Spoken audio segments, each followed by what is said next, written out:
Today, I shot the fast retro rifle match in Buckeye, Arizona. Now, I don't own a retro rifle, but competitors in Red Dot Division were allowed to use any rifle that had an optic sight with no magnification. Other divisions are as follows: GWAT Division for the cloners, irons for iron sight only, heavy irons for battle rifles with irons, and anachronism, which is the open division that has no equipment restrictions. This is my 11.5-inch AR-15, which I've used previously. It is set up as my night vision and my home defense rifle. I'll drop a parts list in the description below. This setup is not optimized for this match at all. I have almost a pound and a half, actually a little over a pound and a half, on the wrong end of the gun, and carbine gas with a suppressor makes it kinda punchy.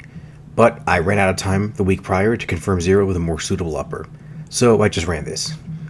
Now, I will say it is a point of pride for me to compete with the same equipment I would use in an emergency, instead of showing up with a gamer gun. I'll leave a parts listed in the description below. Let's get into the action. Goodbye. After removing the magnifier, I proceeded to stage 4. There are 6 shooting positions on this floor marked with blue paint. 1 hit is required per target. For targets, there are 2 targets at the end of this bay, and they are at 200 yards. There's an IPSC silhouette at 300 and a gong at 400. Due to wind, I'm holding off target at 300. Due to wind and drop, I'm holding high and left at 400.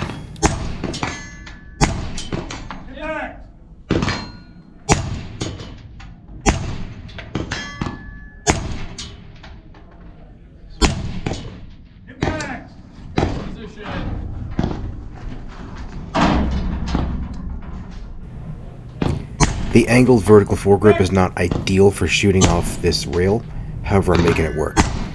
To be honest, I'm surprised I was able to make all these hits. I have never shot red dot only out to this distance.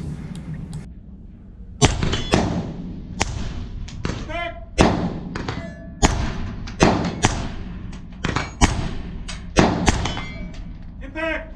Off the vertical! Vertical!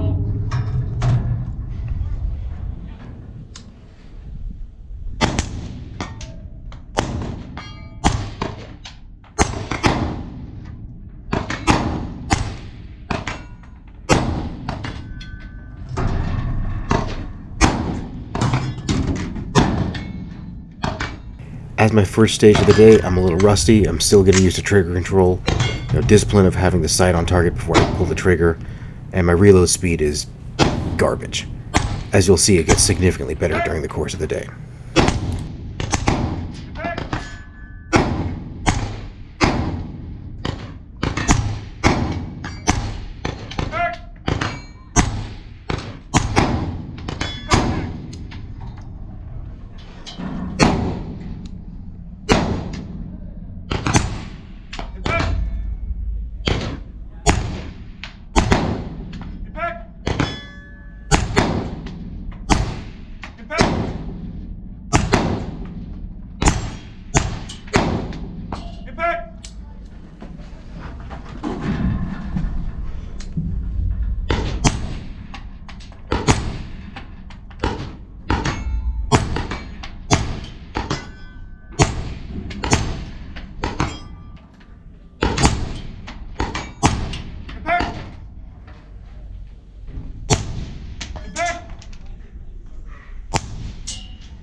Impact! Off the vertical!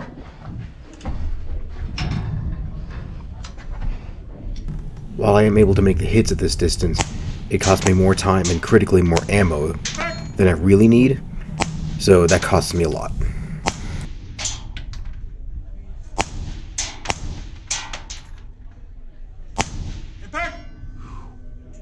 Before proceeding to the next floor, the shooter has to drop magazine and engage the right 200-yard target with 1 shot in the chamber, and of course I miss it. To be clear, I go muzzle up here on RO command. I do not flag the RO.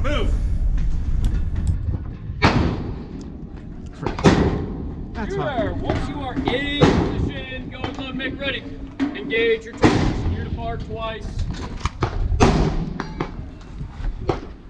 The sandbags on this floor are much more stable to shoot off of, but I just run out of time. Impact. Shooter, unload, chauffeur. The family car is a Honda Odyssey. Yeah. If you plan on having children, don't buy an SUV, don't buy a truck, minivan. This is the one. Minivan? Yeah. I only have one kid though. Like, the later models have like a master switch, and when the kids turn the lights on, you can turn it off and save your battery. I love this car. That's good to know. Yeah. Alright, make it ready. Hold on. Let me make sure this is clear. So Joe Navarre, pray for me. Right here. Yeah. This stage starts off with you inside a Honda Odyssey in the passenger seat. Okay. On buzzer, you empty this actual submachine gun into that infinity target. Every hit is a bonus. I have a mental goof. I accidentally put it on safe instead of auto. I haven't fired full auto in quite a while. I've never messed around with an FRT, so that's 100% a skill and knowledge issue on my part. You can start on auto if you want. Yeah, why not? Yeah. And start position? Just like that. Okay. Alright, give me a nod when you're ready. Ready. Shooter indicates ready. Stand by!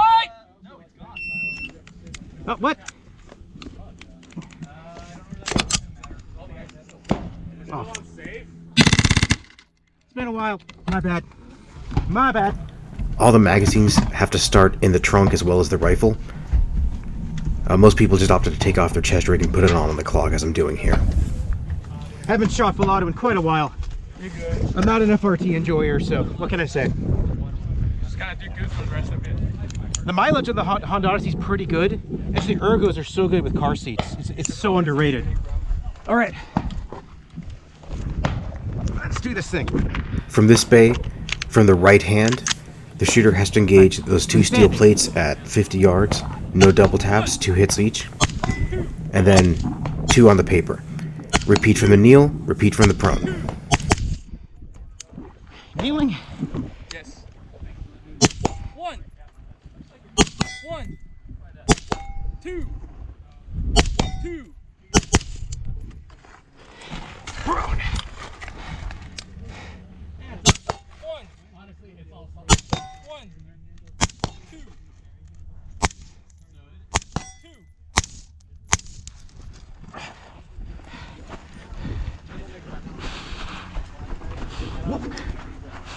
From this bay, the engagement must be repeated from each of the 5 shooting areas marked by the blue spray paint. An engagement is the left steel target, the right steel target, the top of the spinner, and the bottom of the spinner. Before advancing to the next bay, the shooter must spin the spinner if it has not already been spun. Some of the chads with battle rifles were able to, spin it incidentally. With my mighty 11.5, I did intentionally do it at the end. Top. Oh man!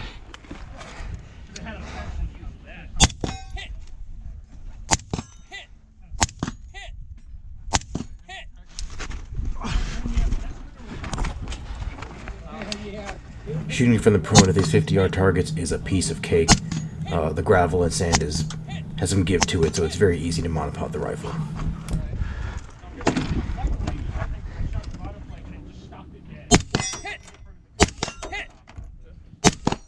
Spin it. Hit. Spin it. Other.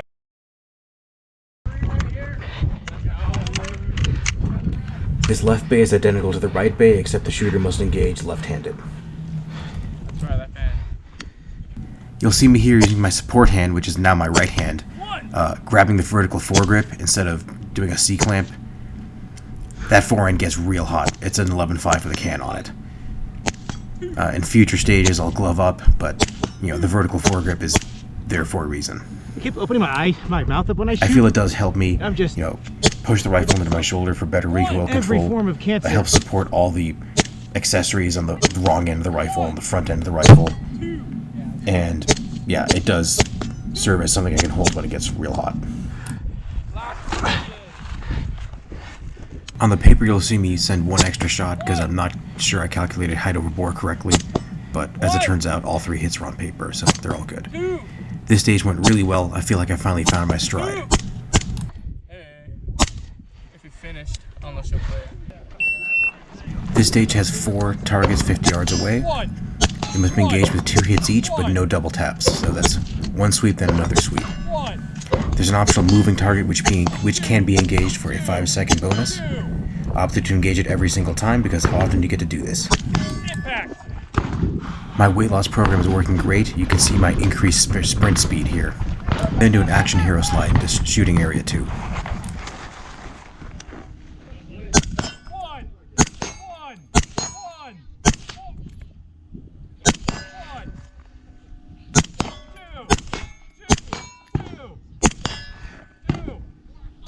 Ah.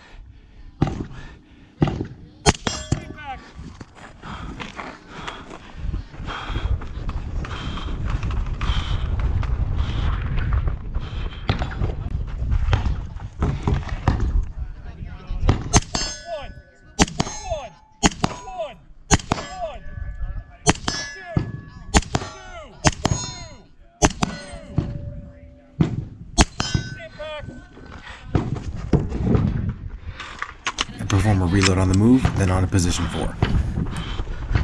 I went between the vertical parts of the spool, as you can see here.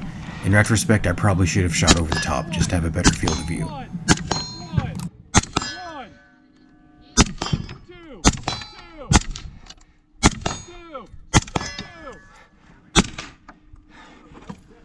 Come on.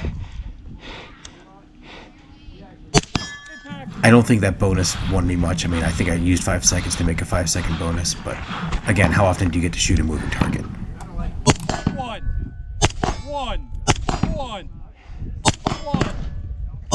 Two.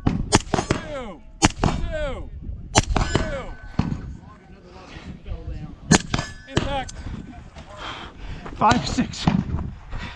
Needs a 6-7 reference. One. Going for this bonus was the most egregious of all. In addition to the bonus target being occluded, I have to do a reload. But it's not really my mindset to give up, so here we are. This was my best stage of the day, and yeah, absolute scorcher. Loved it. Got the blood pumping, just exciting. It was great. So I failed to record stage 3, and of course, it ended up going really well. Stage 3 was unique in that everybody got a time of 180 seconds to get as many hits as possible from 2 windows in various positions on the VTAC barricade. Hits on the 175 and 200 yard targets took 2.5 seconds off your time. Hits on the 5-inch gong representing a 100-yard headshot took a full 10 seconds off. I made 6 hits on the headshot target and 19 on the silhouettes, which reduced my total time to 72.5 seconds. This one was tough, but I began to feel much more confident in making these hits without magnification. And speaking of making hits without magnification, we had an optional team shoot after the match was over. It was similar to a relay race in that one shooter on the first floor engages the 2 left silhouettes in the bay, then the shooter on the second floor can engage the right 200-yard silhouettes in the bay, and then the third shooter had to do the 100-yard headshot and the 300 and 400-yard targets. That's better. For the team shoot, any equipment goes, so I put my magnifier back on I see some to gap compare my right now. performance with and without it. That and I saw dudes competing with LPVOs at this point, so yeah, anything goes. That and none of my teammates had magnification. I was teamed up with a guy running a Chinese Swamp Fox pistol dot on a Krinkov, and a guy running an M4 Block 2 clone, but only with an EOTech. So since I had magnification of any sort, I got to go all the way up to the 3rd floor to take the very long shots with my mighty 11.5, shooting 55 grain in the wind.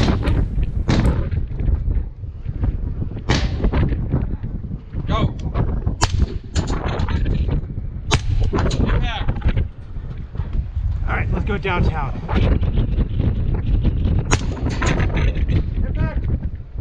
Oh, wow, okay.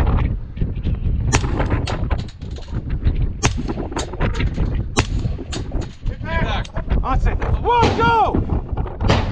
At this point, the wind has increased to something like 20 miles an hour versus the 5 miles an hour we had in the morning.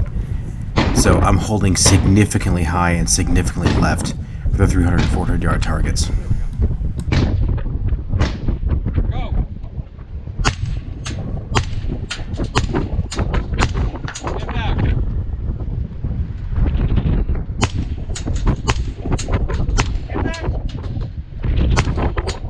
Impact. So I can comprehensively say that shooting off these sandbags on the 3rd floor was much easier than trying to do it out of a window or off a VTAC barrier on the 2nd floor. Furthermore, magnification makes things so much easier.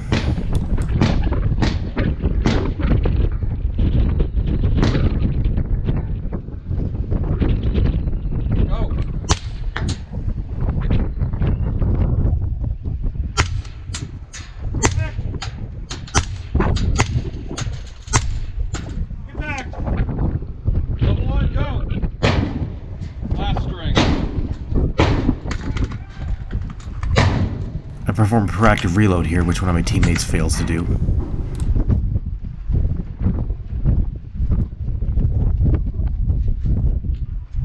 Someone forgot to preemptive reload.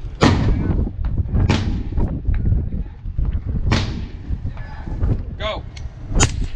So overall, this was a fun way to end the match, and yeah, I'll say I am significantly more confident in my ability to make these long hits with an 11.5 with 3 power magnification.